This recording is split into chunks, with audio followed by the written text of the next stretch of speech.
Yaorana, Yaorana et Maëva, j'espère que vous allez bien. J'éloigne un peu, je trouve qu'il faut éloigner un peu le cadre. Alors plus d'espace sous le... On reprend. Yaorana, Yaorana et Maëva, bienvenue sur ce podcast de transmission des savoirs sacrés. Ici on rit, ici on s'amuse et ici aujourd'hui nous allons parler du cancer, le super mignon cancer. Il est trop chouchou avec ses crabes, ses pinces. Cet enseignement fait partie d'une série de 12 capsules dédiées à l'énergie du lion, à l'énergie du soleil, à l'énergie solaire, au chakra du plexus solaire, donc l'âme qu'il y a en nous. Et il y a déjà eu le lion, attention dans l'ordre, le lion, le gémeau, la Vierge, oui, je dis pas de bêtises, la Balance et les taureaux. Nous entrons dans le cancer, suite logique depuis le soleil. Le soleil, Mercure, Gémeaux, Vierge, Vénus, Balance, Taureau, la planète Terre, du Taureau, mais aussi du cancer, qui est la Lune.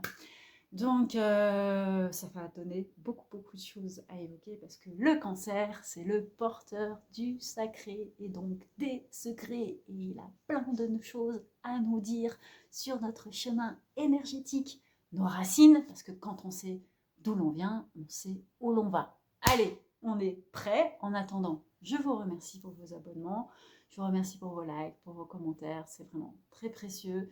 Cet enseignement intervient dans le cercle de transmission des savoirs sacrés Présence, cercledeprésence.com. C'est une communauté qui émerge, qui grandit petit à petit et qui propose plein d'outils pour se connecter au temps, à son soi, mais aussi à la communauté et à des pratiques ensemble. Sur le site, il y a des méditations, souvent gratuites, des soins, souvent gratuits, beaucoup de ressources, alors en cours de publication, comme des articles scientifiques, des références de livres pour aller être dans le secret, et le secret notamment du cancer, parce que le cancer, en fait, il a accès à énormément de connaissances sacrées, karmiques. Et on a aussi la certification Manouiti, qui est un enseignement de pratique énergétique, notamment avec une visée chamanique, c'est-à-dire de développer ses capacités intuitives, hypersensibles, de connexion avec l'intelligence invisible, avec ce qui est intangible. On parle aussi d'intelligence invisible, donc comment on bâtit ce voyage initiatique sur Terre à travers la petite voix, la différence et la compréhension de qu'est-ce que c'est l'ego, le mental, qu'est-ce que c'est les rêves, les signes, les synchronicités, qu'est-ce que c'est la magie noire, notamment les malédictions, qu'est-ce que c'est le rôle des ancêtres, des mémoires, qu'elles soient cellulaires, karmiques, universelles, ou égrégore, conscient, collectif, inconscient, personnel. On parle des rituels aussi, de tout ce qui est prière, rite, rituel, manière d'institutionnaliser dans son corps et au quotidien de manière télépathique, téléversée, téléchargeable. Et on apprend aussi à télécharger des savoirs sacrés avec les guides, par exemple. Donc voilà, tout ça, il y a beaucoup de richesses d'enseignement sur cette école. Et je vous invite à aller regarder, à aller dépenser vos sous, mais pour soutenir, parce que ça aide bien sûr l'existence de l'école. Mais ça va surtout, je pense, en manière contre-don, vous apporter des connaissances pour aller vers la lumière et être, comme je dis toujours, aux abonnés présents de votre vie et de vivre ce temps merveilleux qu'est la vie. Voilà, il y a un coup de vent quand je dis ça, donc c'est qu'on est prêt à être décoiffé par l'enseignement du cancer. A tout de suite, dès que la tempête ramène le soleil.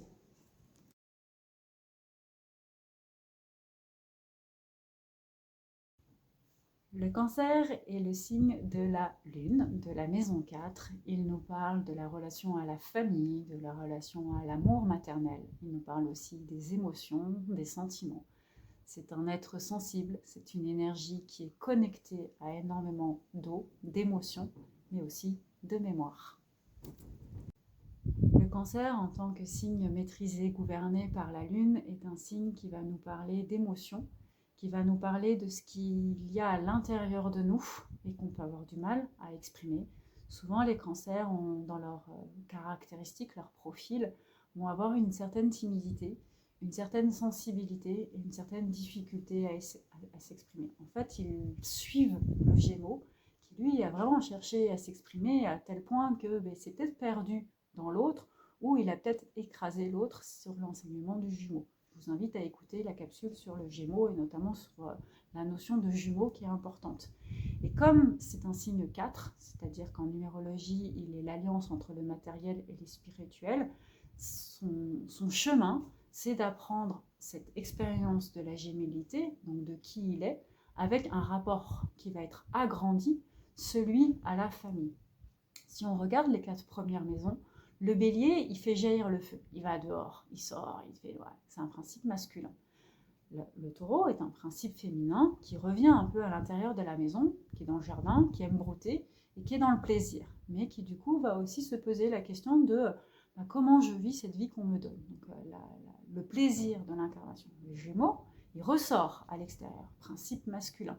Et il va parler à tout le monde, il est social, il est curieuse, elle est curieuse, il est curieux.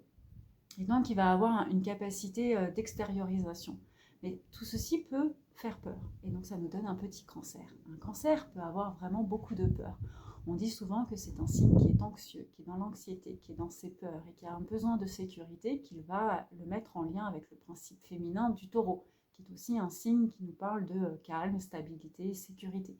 Et en fait, le cancer, sa grosse différence, c'est que lui, il est dans cette sécurité par rapport à la famille. Alors, on dit souvent par rapport à la maman, mais pour moi, la maman, c'est beaucoup de principes. Ça va être à la fois, bien sûr, la maman, celle qui a donné la vie, qui serait donc dans mon approche le taureau, et l'aspect maternel, c'est-à-dire la personne qui lui donne de l'amour, qui lui donne cette sécurité émotionnelle dont il a besoin pour grandir. Dans la symbolique de l'âge, pour moi, le cancer, il nous parle de l'âge entre 18 mois jusqu'à 3 ans, jusqu'à 4 ans et demi. Pour moi, ce sont toujours des mouvements, ce sont toujours des flots, c'est jamais arrêté sur une période précise. C'est une manière de regarder une certaine durée de temps de vie. Et à travers ces temps de vie, donc en fonction là encore de ce qu'on voit sur le thème astral et ce que l'on capte de la personne, de se dire, ok, pour toi, l'énergie du cancer, elle s'installe plutôt vers tes 18 mois ou peut-être plutôt vers tes 2 ans et demi, en fonction de ton développement énergétique. Mais qu'est-ce qu'on apprend à partir de 18 mois, 2 ans et demi, 3 ans? On apprend la mémoire, on apprend à se souvenir, mais on le garde encore dans une eau intérieure et on va l'exprimer comme un Gémeaux. Mais on peut commencer à se souvenir et en fait à avoir des mémoires cellulaires, ce qui va caractériser en fait l'énergie du cancer. Et ce qui est aussi intéressant, c'est qu'à partir, donc vraiment où on rentre dans la dynamique du cancer, c'est le 3 ans, 4 ans et demi, 5 ans, qui va en fait lui permettre d'aller vers le lion 5 ans, 7 ans. Le lion, c'est un peu plus tranché. Il va en fait faire quoi? Il va commencer, alors maintenant en France, il commence son éducation. L'école est devenue obligatoire à 3 ans. Alors pour assurer, on nous dit, un certain niveau d'éducation par rapport à des familles qui ne faisaient pas attention à l'éducation de leur enfant, je le verrais aussi comme justement une manière de créer des points de repère de famille et donc de changer les points de repère de l'enfant et de ne plus en faire des points de repère qui ne sont que familiales, communautaires ou choisis, parce qu'on choisit de mettre l'enfant à l'école, qui est une forme d'imposition pour moi de la construction familiale et donc de la construction du cancer. Ce qui fait que le cancer va en fait intégrer énormément d'informations. À Tahiti, on dit d'un crabe qui s'appelle le tupa. Et le tupa, T-U-P-A, c'est, si on change les mots et qu'on s'amuse avec les lettres, c'est le tapu, qui est un autre mot très important dans l'approche polynésienne, tahitienne, hawaïenne, néo-zélandaise, des énergies, donc des énergies maoris sacrées. Et le tapu a été traduit pour moi par erreur, avec une erreur volontaire. Pour moi, c'est volontaire, c'est conscient, par Freud, qui s'est énormément intéressé à ce qui se passait en Mélanésie, Indonésie, mais comme par exemple Marcel Mauss, Claude Lévi-Strauss, Jung. Alors Jung, il a été plus porté sur l'Inde. C'est énormément de mandalas, par exemple, ce qui explique aussi sa capacité à avoir apporté d'autres concepts. En tout cas, moi, ce qui me déçoit et me déplaît, notamment chez Freud, dans la notion du tabou, donc déjà, et bien sûr, il le traduit, on va dire une version, alors lui, allemande, et nous, en français, ça devient tabou, c'est l'interdit. En fait, pour moi, il n'a rien compris, parce que c'est pas du tout l'interdit. D'ailleurs, aujourd'hui, ça a été retranscrit dans la société tahitienne par tapu interdit. Non, ça veut dire interdit, c'est ce qui est sacré, c'est ce que l'on respecte. Et c'est pas la même chose. Ça veut pas dire que ça va être un interdit définitif, ça va pas être une règle d'éthique. Il y a une notion pour ça qui s'appelle le pono dans la tradition polynésienne. Là, c'est l'éthique.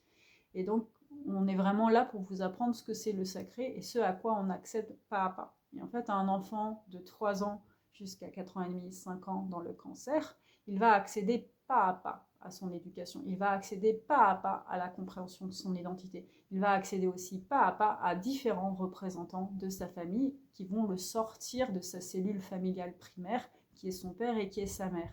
Et ce qui fait que le cancer, en tant que personnalité, a cette énergie du tapu. Il est là pour accompagner la compréhension de son sacré. Et c'est un sacré qui est très important à construire dans ces âges-là. Et parce que c'est la formulation des mémoires cellulaires, des mémoires émotionnelles. Et c'est vrai qu'il a besoin donc de sécurité, cette sécurité qui va le laisser dans la maison, mais il a aussi besoin de sécurité dans d'autres communautés dans lesquelles il va ensuite pouvoir évaluer et évoluer. Et en fait, quand il va être, entre guillemets, bien inspecté le cancer, il va pouvoir déployer son lion, être cet enfant intérieur qui a compris sa cellule familiale de référence, mais qui a aussi compris les autres cellules, entre guillemets, familiales de référence.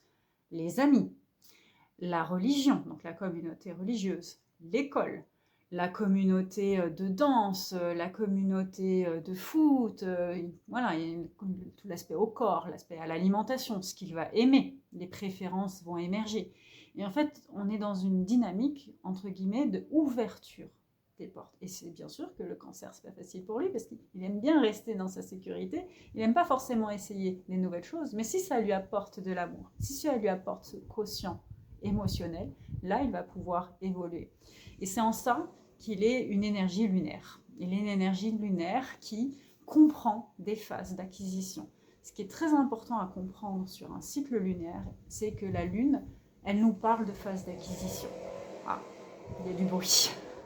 On va peut-être couper pour parler de la Lune, c'est ça que ça veut dire. Allez, à tout de suite.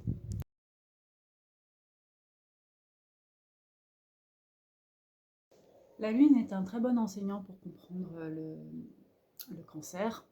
La Lune, elle commence son cycle en Lune noire, ce qu'on appelle la Lune noire. La Lune, alors c'est à différencier justement de la Lune noire sur le thème astral. Là, je parle de la Lune noire au sens le cycle lunaire. Donc c'est la nouvelle Lune, c'est la Lune que l'on ne voit pas. Et en fait, dans la dimension de le cancer nous parle de l'apprentissage émotionnel, mais du coup aussi du premier apprentissage d'interaction avec la communauté, donc avec les autres, et du coup avec ce qui est sacré et ce qui est secret. Le cancer peut nous parler de non-dits, et bien il va nous parler effectivement des non-dits, de la nouvelle lune, de ce que la nouvelle lune prépare sans vraiment nous dire ce qu'elle prépare. Alors bien sûr, le rôle de tout astrologue et de tout décrypteur des énergies, c'est de dire, ok, je vous donne des indications en fonction du placement de cette lune pour justement vous dire ce qu'elle prépare et comment ce qu'elle prépare peut vous être utile. C'est pas forcément favorable ou défavorable. Moi, c'est pareil pour toutes les astrologues qui nous disent c'est défavorable, c'est favorable. Franchement, je ne comprends pas. C'est bug dans ma tête. Mais comment pouvez-vous dire ça? C'est pas une question de favorable, défavorable. C'est une question de. On vous donne des règles du jeu. Et pour certains signes, à un moment, les règles du jeu sont plus strictes. Il y a plus de risques de, entre guillemets, perdre. Mais si vous comprenez, vous allez, entre guillemets, gagner, s'il faut le poser comme ça. Et puis, il y a des moments, les règles du jeu sont beaucoup plus faciles pour certains signes. Et vous avez effectivement plus de facilité à évoluer dans les règles du jeu. Et voilà, encore à gagner. Et après, c'est pas grave si vous perdez, si ça vous défavorable. La grosse question, c'est est-ce que vous prenez la leçon de ce qui est appris? Et c'est vrai que le cancer, l'énergie de lune, pour ça, est un excellent enseignant de nous faire comprendre qu'il y a des choses qui se préparent en nous que l'on ne comprend pas tout de suite. Et quand on me dit souvent, mes étudiants m'ont souvent dit, j'étais prof pendant 20 ans, hein, ils disent, madame, on ne comprend pas. Je dis, c'est pas grave, donnez-vous le temps de comprendre. Et en général, en fin d'année, on comprend. Quand je suis en séance, en tant qu'astrologue, médium, énergéticienne, accompagnatrice de l'invisible, des personnes me disent « je ne comprends pas ce que tu me dis, mais je sais que ça me parle ». Ça, je l'entends très très souvent. Et on me rappelle, ou soit je donne des exercices et je rappelle, ou soit, en général, je laisse quand même les personnes être responsables de leur guérison, donc c'est à eux de me dire. Et ça vient souvent très vite, il y a une compréhension, mais parfois, c'est là où j'ai compris qu'il fallait lâcher, entre guillemets, prise sur la performance d'une séance, si je peux le poser comme ça. La première fois que quelqu'un m'a appelé 1 an et demi après, je me suis dit, ah ouais, l'intégration d'un message peut être, ben voilà. Et il a explosé, quoi, après. Le cancer, il nous parle de ça. Il nous parle du temps d'intégration, de ce que l'on sait qui est secret et qui va se transformer en sacré. Le tout pas, qui garde les portes du sacré, donc les portes du tapu. Ça veut dire que le cancer, il est responsable de ce qu'il est capable de créer et de ce qu'il est capable de comprendre de la création. Parce qu'après, c'est le lion qui va amener cette création au monde. Et ce qui lui donne une très grande force de compréhension des cycles, et notamment des cycles émotionnels. Et la lune, quand elle est en nouvelle lune, elle nous dit « je vous prépare quelque chose ». Si vous êtes capable de me décrypter, franchement, je suis ouverte. Elle ne cache pas volontairement la lune. Elle cache pour dire « je te prépare quelque chose ». Et quand elle te révèle, donc en général, vous allez avoir des indications sur ce qu'elle souhaite vous faire exprimer pendant les 10 premiers jours de la nouvelle lune. Alors pareil, pour moi, une nouvelle lune, c'est 3 jours, 4 jours d'énergie. Et ça commence souvent un peu avant la nouvelle lune, avec une descente des énergies très forte, 2 à 3 jours avant la nouvelle lune. C'est comme quand une femme, a son cycle, eh bien on sait très bien que 2-3 jours avant le cycle, c'est pumped up, c'est hyper tendu, c'est un peu dur, c'est un pic de tension, et la veille, ça redescend parce que ça va se lâcher, ça va sortir. La nouvelle lune, son énergie, il y a un point de tension par rapport à le cycle qui vient de se terminer, et boum, elle lâche une communication qu'on va retrouver avec le retour, entre guillemets, du nouveau cycle. Et donc pendant jusqu'à peu près, un cycle lunaire, c'est 28 jours. On divise par 2, 28 divisé par 2, 14. En fait, un cycle lunaire, pour moi, c'est toujours, de manière complètement étrange, à croire que les astres ne savent rien, n'ont rien compris et ont une intelligence incompréhensible. Ils sont incapables de nous expliquer les choses par la simplicité. Ça dure 11 à 12 jours. Il y a 12 signes du soleil, enfin 12 signes du zodiaque, sachant que, le poisson, c'est la nébuleuse et c'est le libre arbitre et c'est, au sens, on ne sait pas ce qui se passe parce que justement, il y a un degré d'adaptabilité, puis de toute façon, tout est possible, puisque c'est la source. Et donc, il comprend, et l'énergie lunaire du cancer va nous permettre de comprendre pendant ces 10 premiers jours, 11 premiers jours d'ascension lunaire, ce vers quoi l'énergie se focalise. Parce que ce qui est sûr, c'est que ça se focalise vers quelque chose. Donc ça veut dire aussi que le cancer, il peut être focalisé sur quelque chose. Et donc une des grosses difficultés, souvent des signes en cancer qui ont beaucoup d'énergie cancer à travailler, c'est qu'ils se focalisent sur un point de vie. Souvent la famille. Le père, la mère, le frère, la sœur. Je dis en rigolant un peu, mais c'est pas drôle. Ça a fait partie, moi, de mon travail aussi. Ou le compagnon, ou la quête, chercher quelque chose. C'est en ça qu'il va avoir un point commun, le cancer avec le poisson, mais bien sûr aussi un point commun avec le scorpion, cette idée de quête. Et il va se focaliser sur une manière de voir les choses, sur une racine, au lieu de comprendre qu'il en a plusieurs. Et qu'on vient lui apprendre plusieurs clés du sacré. Cancer, une bonne manière d'expliquer, c'est il a les clés des lunes, quoi. Et il peut nous expliquer les émotions que l'on va traverser à chaque lune en fonction des placements en cancer et bien sûr du placement de la lune. Donc c'est intéressant de comprendre que la lune, elle nous donne énormément d'informations sur notre quotient émotionnel, sur notre manière de ressentir les choses, avec un énorme avertissement que la pleine lune symbolise.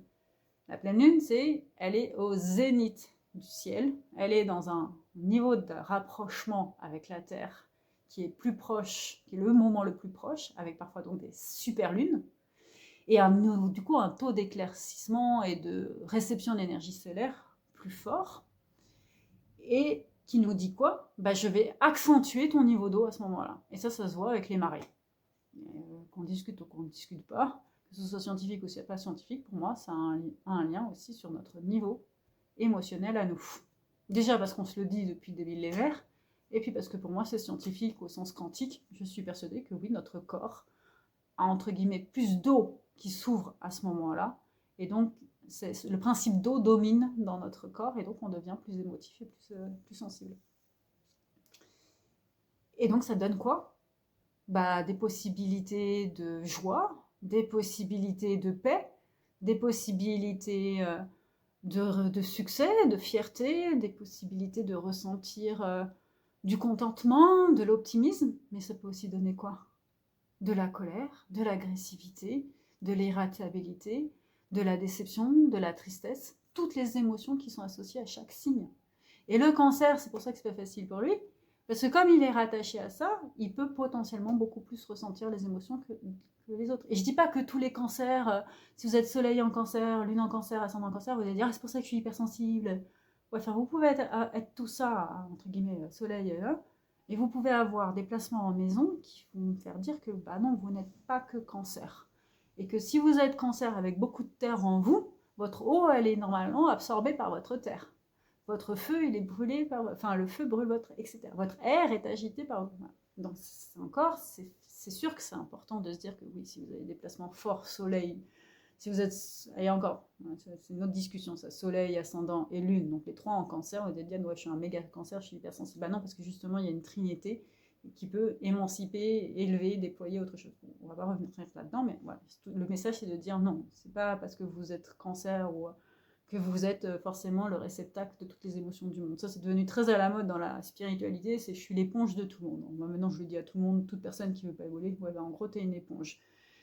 C'est facile. Le but, justement, du cancer, c'est de dire, ok, je suis peut-être l'éponge de tout le monde, mais comment je me nettoie? Une des traditions des légendes polynésiennes, c'est une légende sur Ina, et elle utilise en fait des feuilles pour se nettoyer. Et c'est de comprendre, comme la femme se nettoie avec le cycle, que l'énergie lunaire vient pour nettoyer. Elle vient peut-être pour éclairer, mettre en lumière, donc apporter toute cette explosion magnifique et vivante, mais elle peut aussi venir pour nous nettoyer. Et donc c'est là où on comprend que la lune descendante va être un moment d'introspection, de réflexion, de caution, précaution, ou au contraire un moment de continuité, d'activation, parce qu'on était sur la bonne ligne. Donc on change notre direction. Et ce qui va donner un pouvoir de décision que le cancer exprime en évoluant vers sa dynamique de lion, mais aussi en évoluant, je vous rappelle, enseignement très important, tout signe est en complémentarité et en axe avec un autre signe. Avec qui il est en axe, le cancer? Avec le Capricorne, le roi de l'incarnation, le roi de l'entreprise, le roi du patriarcat. Donc grosse complémentarité entre maternel, émotionnel et entre guillemets froideur émotionnelle pour prendre des décisions. Ce qui veut dire que le cancer, son évolution, c'est d'aller vers une plus grande capacité de décision et donc de choisir les mémoires sacrées qu'il porte, oui, les choisir pour pouvoir les exprimer, les porter vers l'extérieur, soit par l'énergie du lion créatrice, soit par l'énergie du Capricorne, soit par une autre énergie, là aussi en fonction de vos placements. Et c'est vraiment ce qui en fait un signe, voilà, lui aussi très très riche.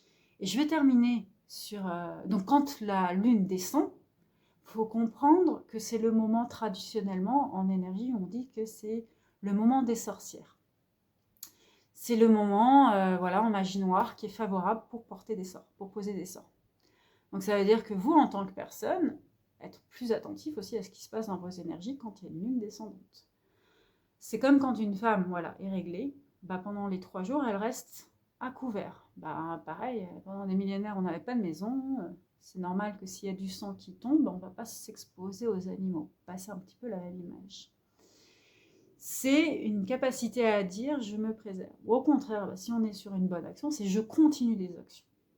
Et si je sens que c'est pas bon, j'attends la prochaine nouvelle lune, ou je rectifie. Je change mes lunes, je change mes émotions, je change mon regard sur ce qui se passe. et je comprends l'enseignement. À partir de 4 ans et demi, 5 ans, on commence à s'individuer. On commence en fait à comprendre qu'on a un corps, on est propre, on commence à comprendre qu'il y a des petites filles, des garçons, on commence à comprendre qu'on peut préférer la compagnie des garçons, la compagnie des petites filles, on peut comprendre aussi qu'on a des préférences. Donc on est dans des choix, on commence à faire des choix pour l'équilibre masculin-féminin, terre, ciel, et surtout pour terminer le premier cycle d'incarnation que sont Bélier, Taureau, Gémeaux et donc le Cancer. Et on passe le lien à qui? À l'enfant sage, alors qu'il n'est pas sage parce qu'il est perturbé, perturbateur, créateur, égoïste, humoriste, agitateur d'énergie, mais en connexion avec sa mission d'âme, puisqu'il l'a compris à travers son énergie du Cancer, notre ami le lion, le tourbillon, mais qui nous apprend l'incarnation. Là, on était sur l'incarnation d'un enfant, et là, il nous apprend l'incarnation de enfant à jeune adulte. Tout ce deuxième cycle nous prépare à la majorité qu'on va exprimer quand on est Balance, Scorpion, et qu'on va mettre en sagesse avec le troisième cycle du Sagittaire. Voilà. Allez, on va parler un petit peu de mythologie et de comment les déesses de la Lune peuvent aussi nous donner des informations sur le Cancer.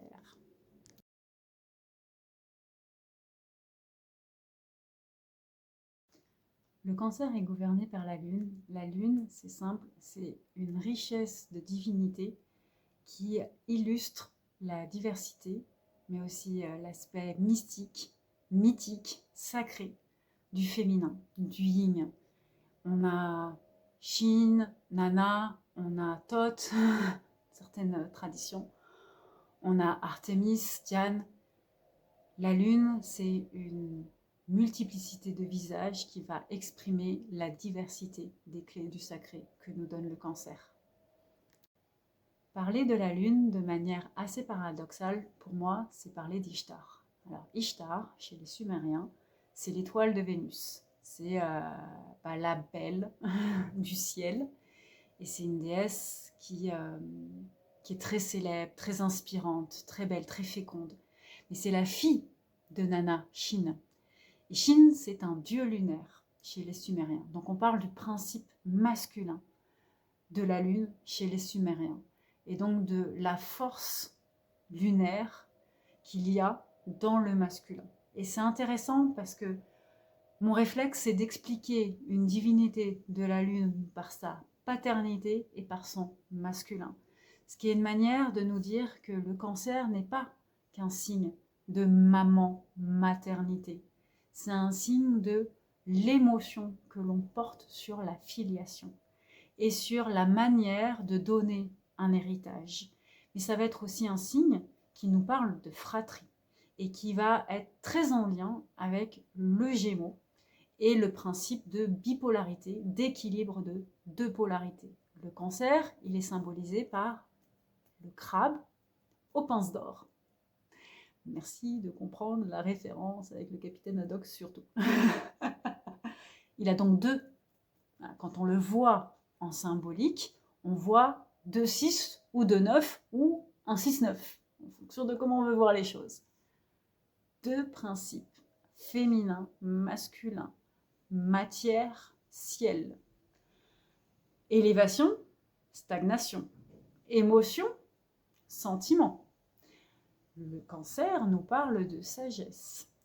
Et une des déesses qui nous parle de la Lune et qui nous parle de cette relation à la fratrie et à un principe de féminin-masculin, c'est Diane Artémis, la sœur de Apollon, qui est le dieu de la beauté et qui est relié à Vénus. Donc on voit énormément de liens à nouveau dans les archétypes des signes féminins, surtout de l'hémisphère intérieur, donc l'hémisphère où on voit les maisons 1 à 6, et dans ces maisons 1 à 6, le Taureau, Vénus, le Cancer, la Lune, la Vierge, Mercure, les 3 planètes les plus courtes et les 3 planètes qui nous parlent d'une relation au temps, bien sûr, mais au féminin et au masculin, qui nous parlent de la relation à Mars et qui nous parlent de la relation à l'extériorisation à travers la Balance.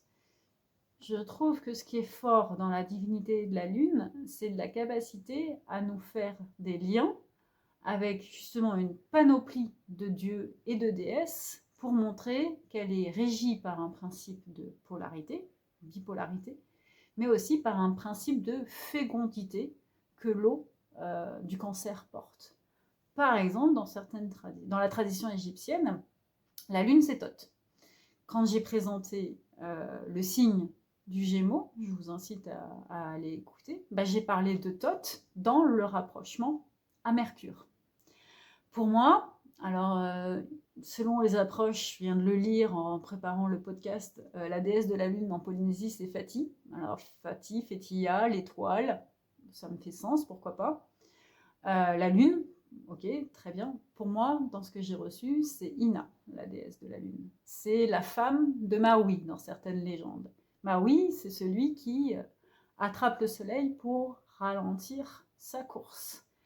Et c'est une princesse, alors qui va vivre, par exemple, la légende de l'anguille, qui va être destinée à épouser un prince, qui va le refuser, qui va demander de l'aide. Le prince va être divisé en deux, et ensuite va devenir une noix de cacao qu'elle va embrasser. Donc c'est le principe de la création, de la fécondité, mais aussi du cycle entre le féminin et le masculin.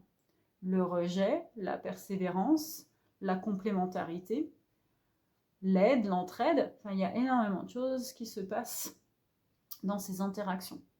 Pour moi, parler de la déesse Lune, c'est parler d'une multiplicité de représentations qui, moi je pense, alors j'ai un nom, il y a Mani et Sot, je sais plus, chez les Nordiques, que je connais pas bien, je l'ai déjà dit quand j'ai parlé notamment de Mercure et des jumeaux. Donc je ne vais pas m'attarder dessus. Mais ce que je retiens, c'est toujours ce message très important. De la Lune nous parle forcément de complémentarité, de lien, de compréhension et de capacité à accepter que la compréhension vient sous plusieurs formes. Ce qui, par rapport à l'expérience du Cancer, montre là encore combien les expériences de famille, et notamment famille d'âme, s'il a les clés du sacré, c'est qu'il a les clés des familles d'âme, va nous permettre de rentrer dans cette connaissance. Et ce qui fait que le Cancer a une caractéristique à la fois de mémoire akashique, mémoire karmique. Donc pour moi, quand on rentre dans le Cancer et les énergies du Cancer, on a accès à la ligne du karma. Donc ce qu'on appelle le karma, c'est les lignes antérieures, ou le principe de rétroaction, c'est-à-dire je fais quelque chose, je reçois rétribution ou sanction. Croyance limitante, très important par rapport au Cancer. Mais ça va aussi nous parler de l'accès à la bibliothèque. Les mémoires akashiques, les vies antérieures, le karma, pour moi, c'est la source de l'information, c'est le disque dur de l'univers. Et le Cancer, il a la clé. Ce qui va être, en termes de compréhension du rapport du Cancer à la Lune et du rapport à la nuit, une manière de comprendre comment pratiquer ces énergies. Et pourquoi le rêve est une pratique chamanique essentielle. Parce que oui, rêver, travailler avec son conscient et son inconscient, ou au contraire laisser l'inconscient se reposer et être dans un repos du corps, parce que ça peut être aussi nécessaire, c'est une manière à la fois de équilibrer son propre conscient, ses émotions, ce qu'on a vécu, mais aussi de participer à l'inconscient collectif. Et donc c'est là où les rêves nous enseignent, notamment dans l'apprentissage du Cancer. A priori, on se souvient aussi de nos rêves, on commence à se souvenir de nos rêves avec auprès de 3 ans, à partir de 3 ans, 4 ans et demi. Après, voilà, on est très différents sur la manière de se souvenir de nos rêves.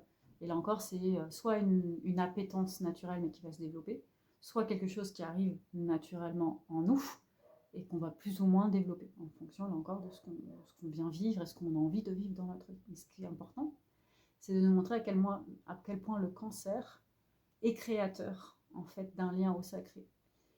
Et quand on nous parle donc de la maladie du Cancer, je me dis waouh, c'est fou, parce qu'on a pris ce nom par rapport au fait que ce soit de la reproduction cellulaire, donc de cellules cancérigènes qui font des colonies dans notre corps et qui ont cette spécificité de diffusion à l'intérieur du corps et qui devient agressif, il s'est dit, pour moi, on a choisi de donner un nom sur notre incapacité, alors soit à faire des choix, ou soit à avoir trop de choix, ce qui pourrait expliquer pourquoi le cancer arrive dans notre contemporanéité, on va dire, mais aussi notre lien au sacré, et donc notre lien à ce qui est à la fois la religion, mais aussi à la fois ce qui est visible, invisible, et donc notamment non explicable. Il faut comprendre, et je vous rappelle que la Lune, il y a des choses qui ne sont pas explicables. Elle ne nous dit pas tout, la Lune.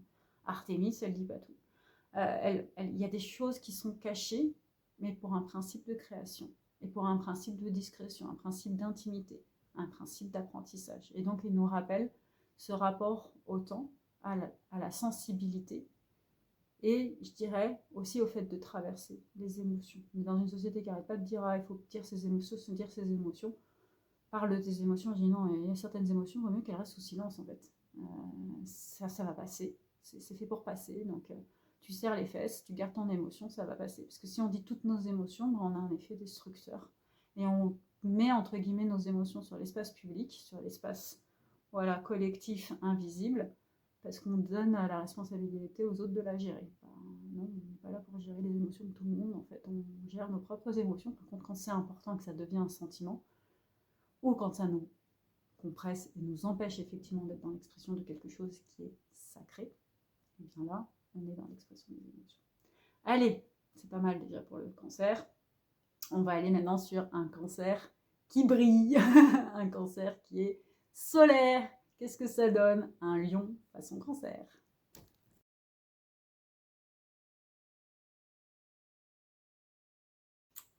Un lion façon cancer, une énergie solaire de lion qui est très fortement marquée dans le cancer, avec les énergies du cancer, donc en complémentarité avec la lune, qu'elle soit nouvelle ou pleine lune. C'est véritablement une énergie de création sur son identité, mais aussi sur son fileur, son filage.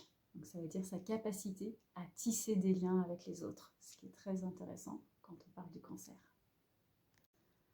Un lion en cancer, donc c'est vous avez un soleil en lion, vous êtes né entre 21 juillet et 21 août, 22 août.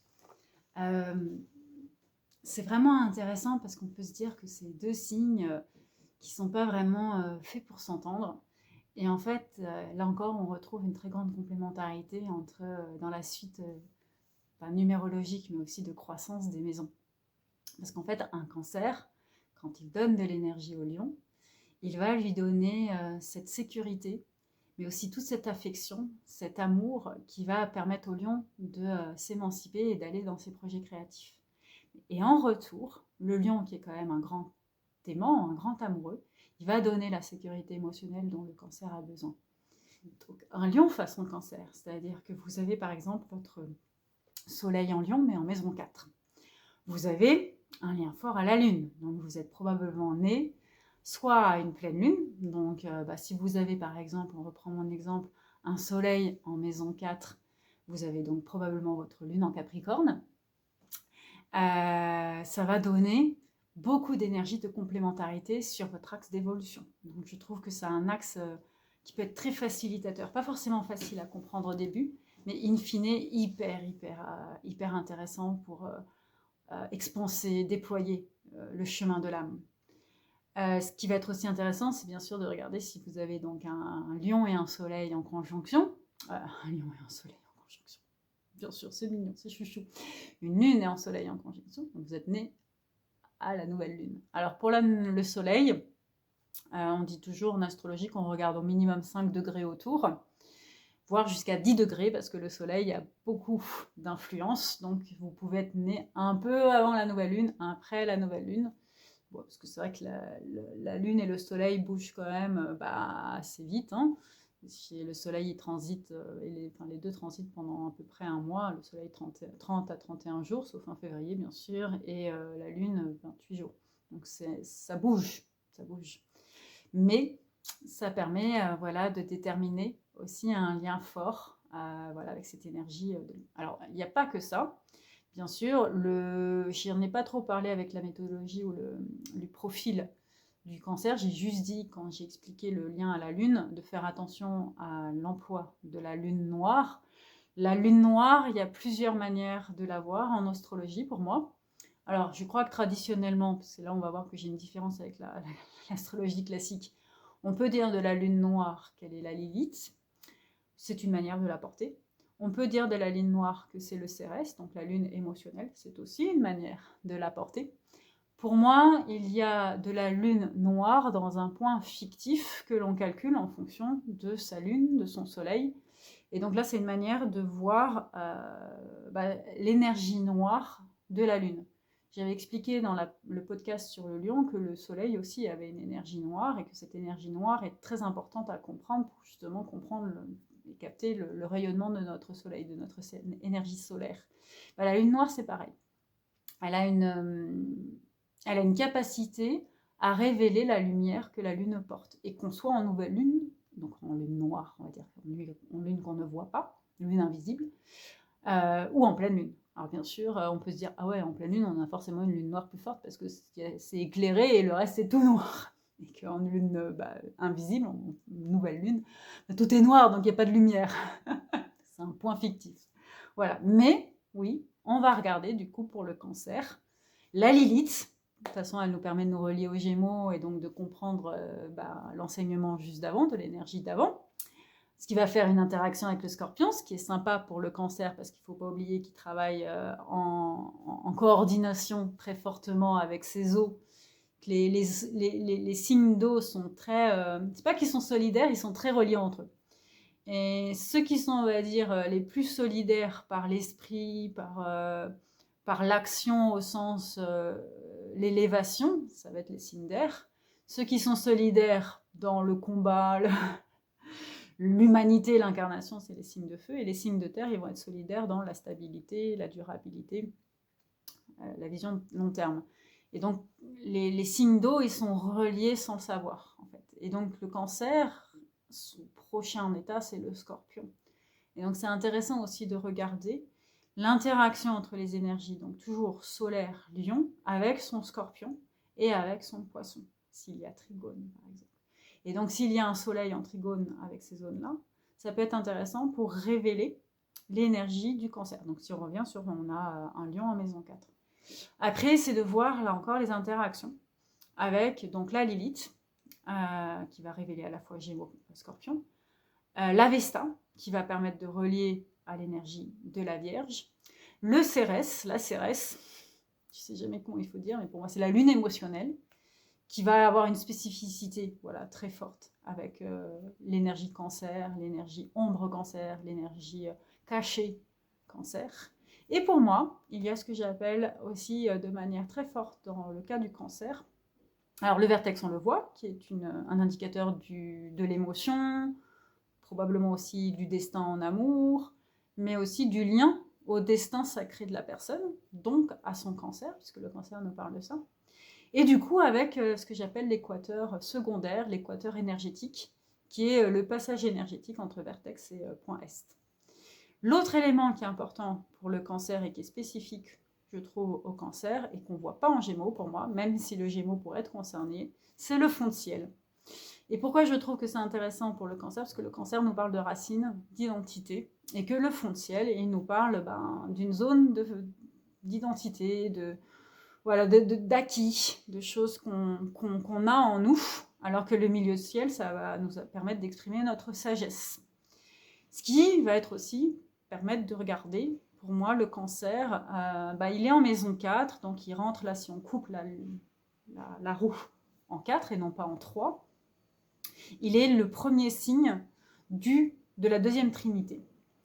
Et il est en lien très fort, du coup, avec le descendant. Et le descendant, ça nous parle alors à la fois de notre mort, de comment on va mourir, vers quoi on va, mais aussi de tous les changements qui vont nous permettre de renaître. Et de repartir, entre guillemets, peut-être dans une deuxième vie, une troisième vie, quatrième vie, etc., en fonction de là aussi de ce qu'on a vu. Et donc, du coup, ça va être aussi intéressant de regarder l'interaction cancer-lion descendant pour cet aspect créatif solaire. Voilà tout ce que je peux dire sur le cancer. Ça donne, vous voyez, pas mal de pistes pour déterminer l'énergie du cancer en lion, l'énergie lion en cancer. On arrive sur les ombres.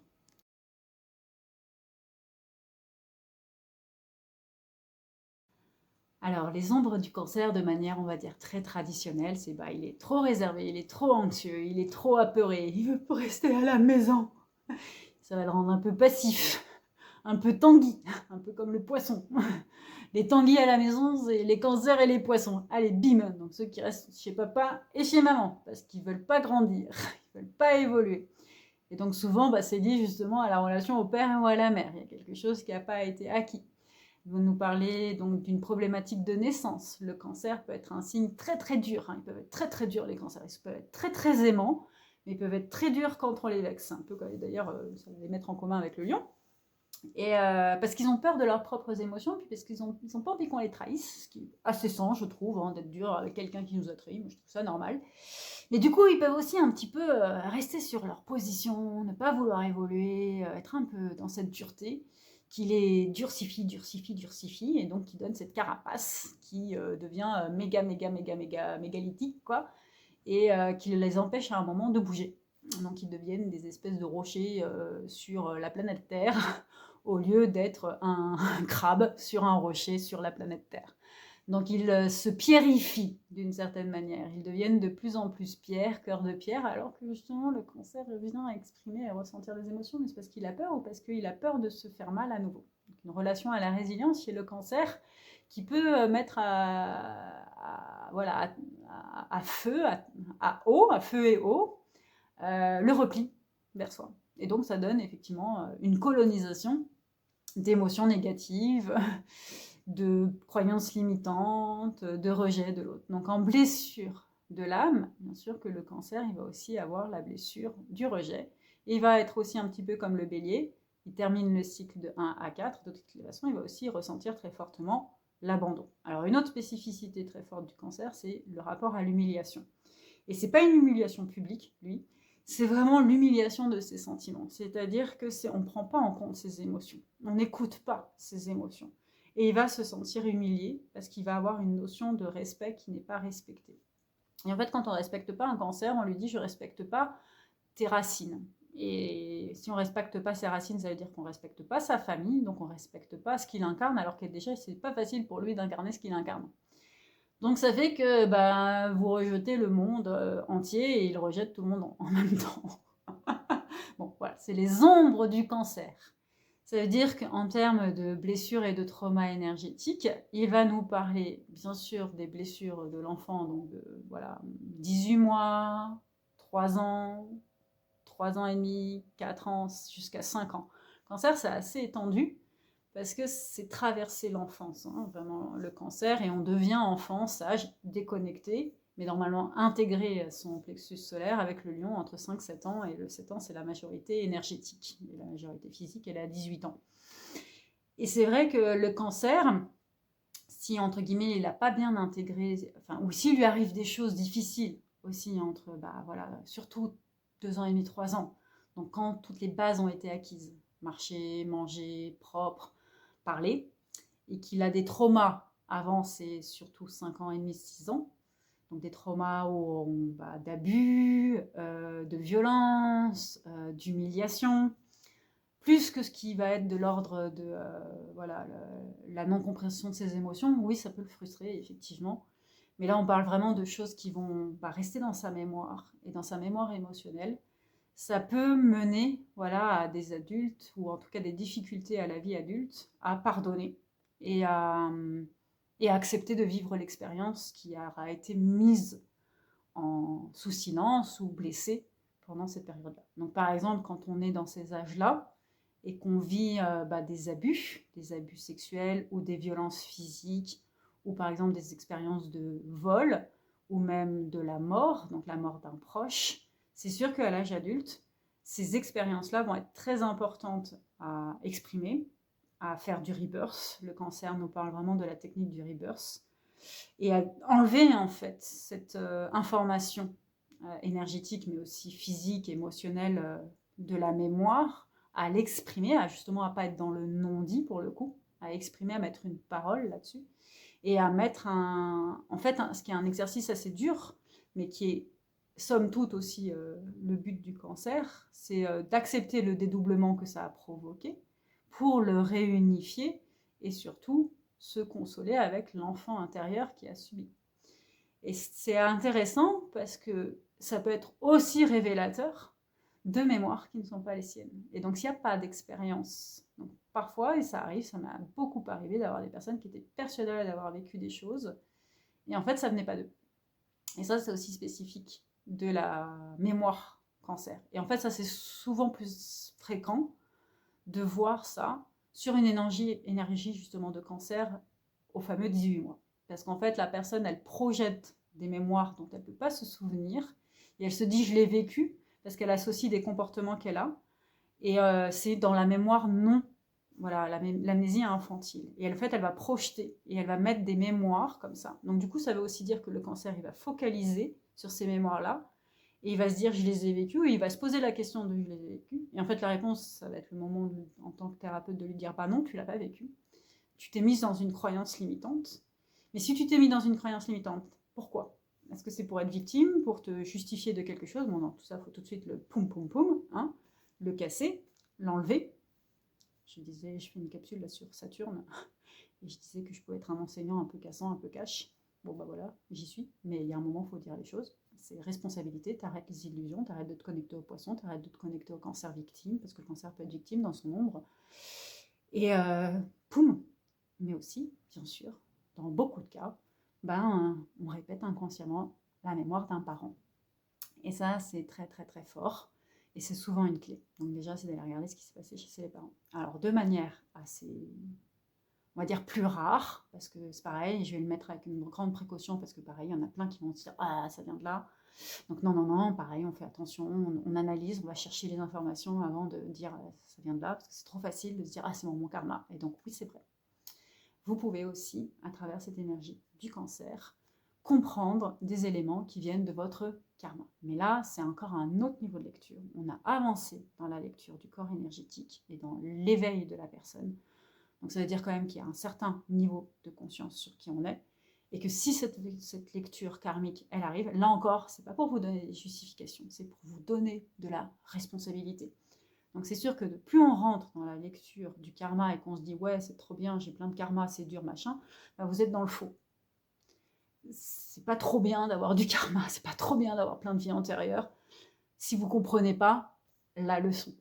Et je le répète, le cancer est un grand enseignant des mémoires akashiques et des mémoires sacrées.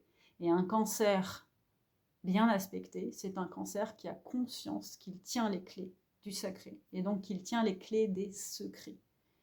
Et avoir plein de secrets, mais de ne pas être capable de tenir les clés pour donner l'enseignement à quelqu'un d'autre, c'est être un abuseur. Donc vous devenez victime à bourreau. Je déteste ce triangle, mais pourtant, qu'est-ce qu'il est il est très efficace pour faire comprendre une psychologie. Et quand on devient bourreau, qu'est-ce qu'on donne? On cherche à soit sauver les autres, soit à se sauver soi-même, mais on n'y arrive jamais. Donc, on est vraiment dans un enseignement du cancer qui nous dit « Tu viens filer le sacré », au sens tisser le sacré. Et vas-y, pas à pas, cycle par cycle. Et c'est là où le cancer devient un excellent enseignant avec Saturne. Alors, c'est intéressant parce que Saturne et Lune ensemble, chez les Indiens, je l'ai appris très récemment et j'y trouve ça magnifique parce que j'ai une conjonction Saturne-Lune, c'est le poison. Et moi, vous voyez, je le dis avec un grand sourire. Saturne et Lune ensemble, je vois ça comme une très grande capacité à exprimer les émotions du temps par la sagesse du temps. Et bien sûr, ensemble, surtout s'ils sont en direct, ça peut donner ce qu'on appelle le poison de l'enseignement qui va aiguiser nos émotions. Donc une fois qu'on a compris cette notion de poison de notre mental, de notre sagesse mal aspectée, ou de se laisser gouverner par nos émotions, oui, on est dans le poison Saturne-Lune. Mais si on comprend que nos émotions et notre sagesse peuvent travailler ensemble pour nous aider à aller vers le sacré, la conscience de ce qui est réveille, éveille l'âme et exprime l'âme, là on devient les détenteurs des clés du sacré. On devient un cancer aux pinces d'or et à la couronne de diamants. Voilà.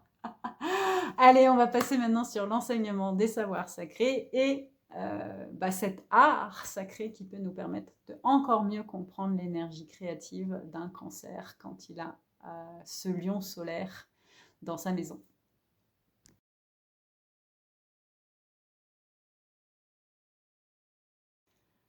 Alors, le cancer façon soleil, qui est orienté vers le soleil, ou le lion dans les énergies du cancer, ça nous donne un rapport très fort et complémentaire à la lune.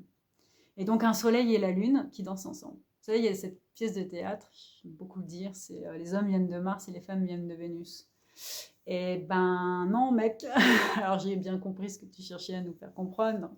Les hommes c'est la guerre et les femmes c'est l'amour. C'est un peu Lysastara, la pièce d'Aristophane qui nous parle de la guerre du sexe et la guerre des sexes par les femmes qui décident de faire la guerre aux hommes en refusant leur corps parce qu'elles en ont marre justement qu'elles aillent faire la guerre. Pour moi, les hommes ils viennent du soleil et les femmes elles viennent de la lune. Quoi. Je le présenterai beaucoup plus comme ça. Ce qui veut dire que le lion vient du soleil et le cancer vient de la lune. Donc ce qui est hyper intéressant sur les couples lion-cancer. Ils peuvent avoir une très belle complémentarité de gouvernance. Et sur l'aspect savoir sacré, qu'est-ce qui nous enseigne ça? Pour moi, alors je vais vous expliquer bien sûr comment ça m'est apparu, de manière invisible à la conscience. Dès que je demande un savoir sacré pour un des enseignements de ces énergies de création, je pars en méditation et ça va très vite, je reçois des images. Et alors là, c'était trop drôle parce que c'était planète tête de terre depuis la Lune. Et je vous ai expliqué que cet enseignement, il venait du Soleil. On commençait du Soleil et on faisait le voyage énergétique du Soleil jusqu'à Pluton. Donc le Scorpion sera le dernier servi par cette astrologie. C'est comme ça. Et en même temps, je pense que Pluton qui se dévoile le jour de l'éclipse, c'est tellement, tellement sensé. Et ce sera tellement, tellement beau. Mais tout ça pour dire qu'on part du soleil. Normalement, c'est le soleil qui nous montre ce qu'il voit. Et donc, il nous a montré Mercure à travers l'image du Gémeaux et l'image de la Vierge. Il nous a montré sa Vénus à travers la Balance et le Taureau. Et il nous a aussi montré la Terre à travers le Taureau. Et là, il nous montre la Terre depuis la Lune. Mais la Lune, qu'est-ce qu'elle lui dit? C'est moi, Bibi le chef. Et donc, j'ai eu cette image de j'étais depuis la Lune. Et j'ai fait comme un astronaute. Je dis toujours merci Thomas Pesquet parce que il a été une des personnes qui est venue me voir et qui m'a fait voyager depuis son regard pour me montrer son voyage. Donc c'était un très beau cadeau qu'il m'a fait un jour. C'était à Montréal lors d'une méditation pour ma première retraite d'initiation. Donc c'était très très beau. Et parce que j'avais fait le voyage depuis la Terre par Gaïa jusqu'à les confins de l'univers. C'était un autre voyage interstellaire. Mais c'était Gaïa. Là, c'est un être humain. C'est quand même chouette. Bon, bref, pardon. Et on a zoomé sur l'Inde. Je me suis dit, on va en Inde. Forcément, on allait bien y aller un moment. Et alors là, c'était trop drôle parce que j'ai vu l'Inde s'éloigner avec, vous savez, c'est arrivé sur la petite île du Sri Lanka. Je suis trop bien, quoi. Et je dis, ah bon? Alors, c'est le moment où on remercie, hélas, Google.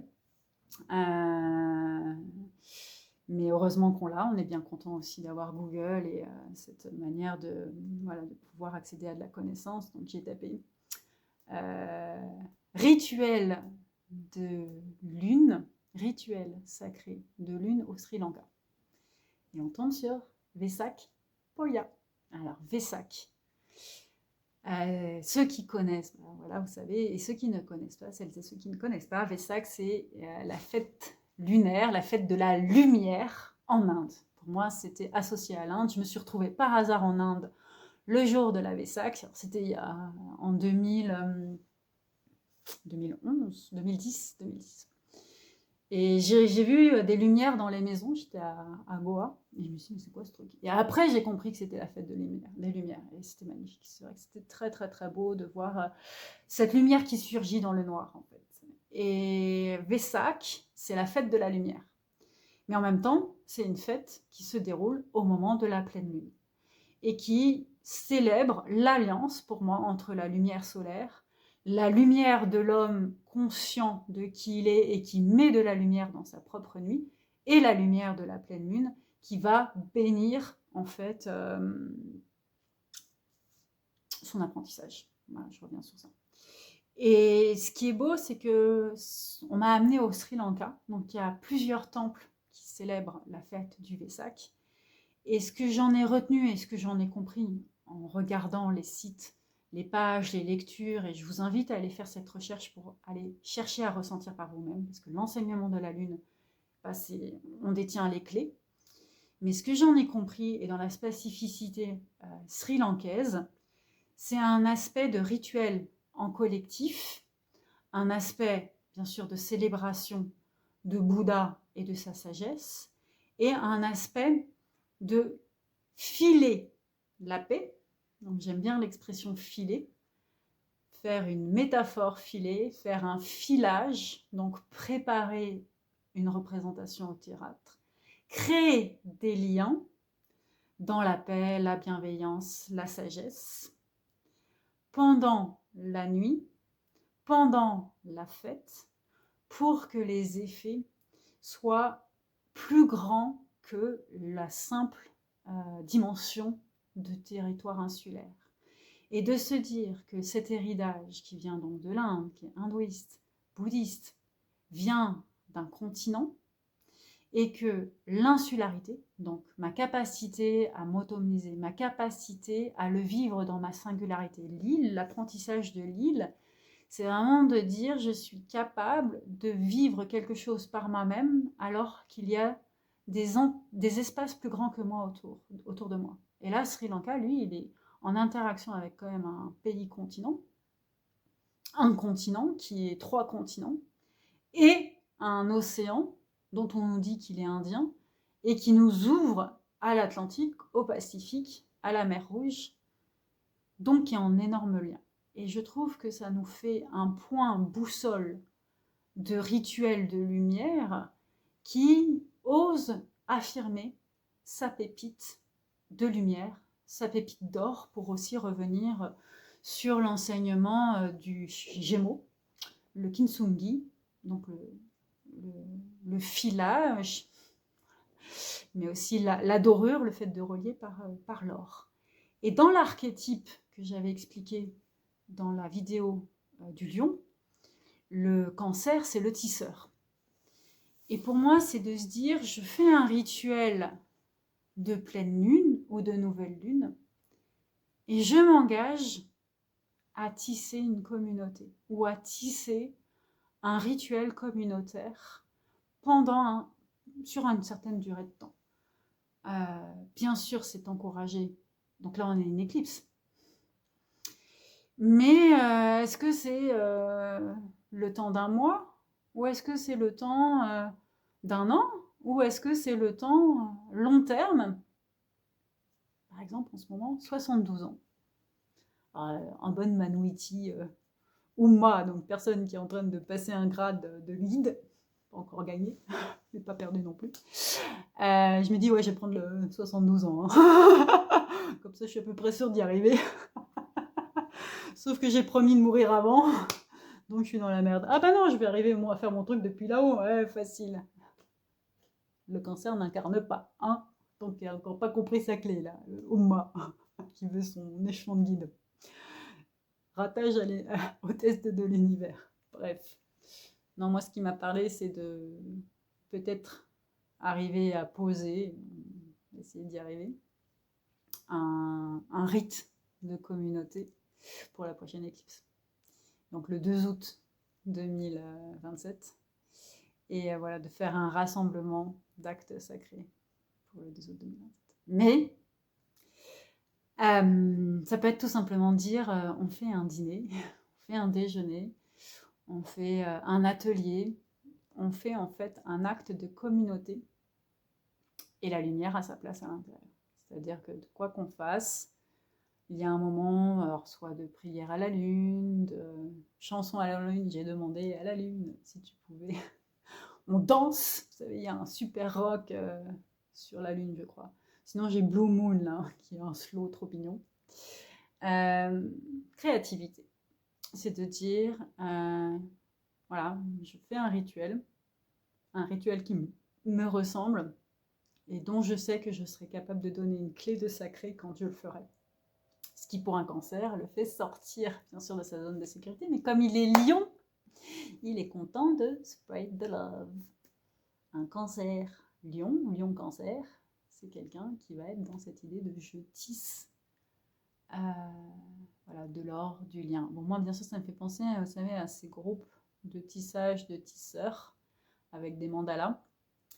Et donc, cette mise en réseau. Et c'est vrai que c'est un petit peu cet esprit-là. Cette idée de...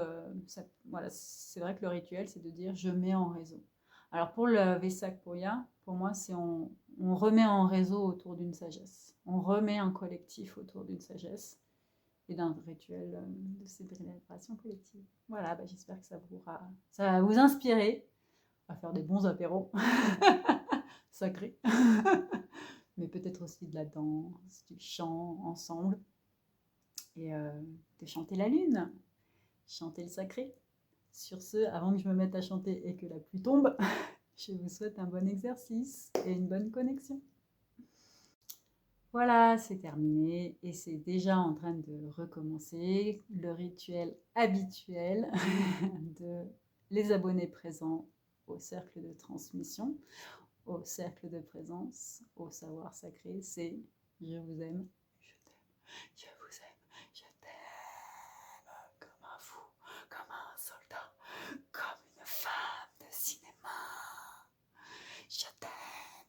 Franchement, il est temps que ce cycle d'énergie solaire s'arrête. Chaque signe me fait réveiller une part de moi qui est complètement déjantée, mais qui est pleine d'amour. Merci, merci, merci pour vos commentaires, vos likes, vos partages, activez la cloche, il paraît que c'est important pour l'algorithme, mais surtout, soyez contents d'être là, parce que je suis visiblement heureuse d'être là. Sur ce, au rendez-vous, prochain rendez-vous. Aïe aïe aïe, mon Dieu, j'ai peur. On va parler du Bélier et de Mars. Youhou!